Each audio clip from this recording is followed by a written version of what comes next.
আমাজনের জঙ্গলের অদ্ভুত মাংসভোগ উদ্ভিদের দেখা মিলল ছাতনায়। বাঁকুড়ার সোনামুখীর জঙ্গলে সম্প্রতি দেখা মিলেছিল এই বিরল প্রজাতির মাংসভোগ উদ্ভিদ সূর্য শিশিরের। এবার ছাতনা ২ নম্বর অঞ্চলের জনার্দনপুর মাটির সৃষ্টি প্রকল্পের জমিতে এই বিরল প্রজাতির উদ্ভিদের দেখা মেলায় এলাকায় ছড়িয়েছে চাঞ্চল্য। সাধারণত আমাজনের জঙ্গলে দেখা মেলে এই ছোট্ট লাল গোলাপি রঙের উদ্ভিদের, যা মাত্র ৬ থেকে ৮ ইঞ্চি লম্বা হয়। এই উদ্ভিদ মূলত মাংসাশী। এদের আকর্ষণীয় রং ও আঠালো পৃষ্ঠে পোকামাকড় আটকে যায়।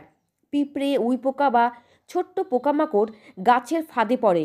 এরপর গাছটি তাদের গলিয়ে নির্যাস শোষণ করে খাদ্য তৈরি করে। এ প্রসঙ্গে জনার্দনপুর মাটি সৃষ্টি প্রকল্পের সম্পাদক শঙ্কর চক্রবর্তী বলেন, সরষা লাগানো হচ্ছিল আমাদের এখানে, তখনই নজরে আসে এই বিরল উদ্ভিদের সংরক্ষণ করা হবে। ছাতনা বিধানচন্দ্র কৃষি বিশ্ববিদ্যালয়ের অ্যাগ্রোনমি বিভাগের সহকারী অধ্যাপক ডক্টর অনিতা হাসদা এ বিষয়ে বলেন যে আমাজনের জঙ্গলে যেরকম ক্লাইমেটিক কন্ডিশন রয়েছে সেই রকম কন্ডিশনের একটা মিল রয়েছে, তার জন্যই এই জঙ্গলগুলোতেও সূর্য শিশির আমরা দেখতে পাচ্ছি। সূর্য শিশির বা ইংরেজিতে যাকে সানডিউ বলে, এটা যত কার্নিভোরাস প্ল্যান্ট আছে তার মধ্যে সবচেয়ে বেশি লার্জেস্ট গ্রুপ। আর এটা সাধারণভাবে এর পাতার মধ্যে কিভাবে এরা তৈরি করে খাবারটাকে বা ইনসেক্টটাকে তৈরি করে, কিভাবে ওরা খাবারটা নাইট্রোজেনটাকে নেয় বা নাইট্রোজেনের অভাবটাকে পূরণ করে, সেটা কতগুলো মেকানিজমের একটা কম্বিনেশানে করে। সেটা কিছুটা মেকানিক্যাল, কিছুটা কেমিক্যাল, কিছুটা ইলেকট্রিক্যাল স্টিমুলি হিসেবে কাজ করে, কিছুটা গ্রোথ হরমোন যেমন অক্সিন, এই অক্সিনের একটা মেকানিজমের মাধ্যমে ওরা পুরোটাই করে। এদের পাতার মধ্যে এক ধরনের স্লিপারি গ্ল্যান্ড বা একটা আঠালো একটা পদার্থ থাকে।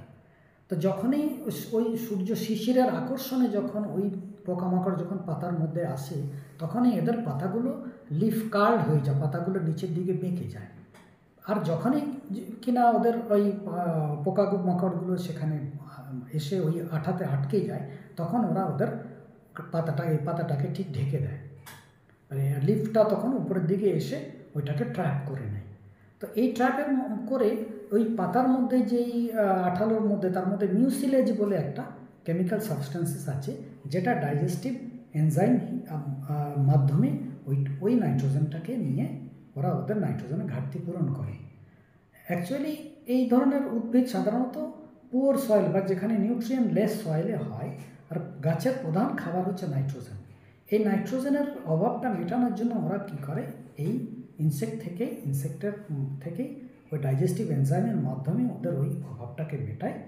তার কারণ হচ্ছে ওই নাইট্রোজেন হচ্ছে গাছের যে খাবার তৈরি করার যে ফটোসিনথেসিস প্রসেস, সেই প্রসেসের একমাত্র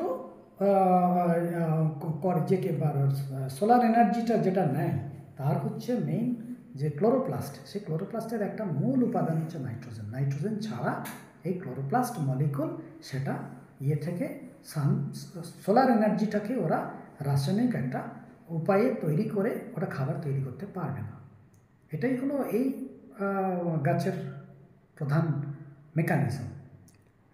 আমি doctor Sanjay Shil, college of agriculture, Susunia campus, Bidhanchandra Krishi Viswavidyalaya, উদ্ভিদ শারীরবিদ্যা বিভাগের সহকারী অধ্যাপক।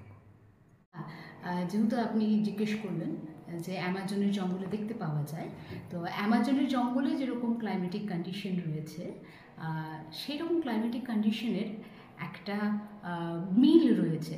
তার জন্যে এখন এই জঙ্গলগুলোতেও সূর্য শিশির আমরা দেখতে পাচ্ছি।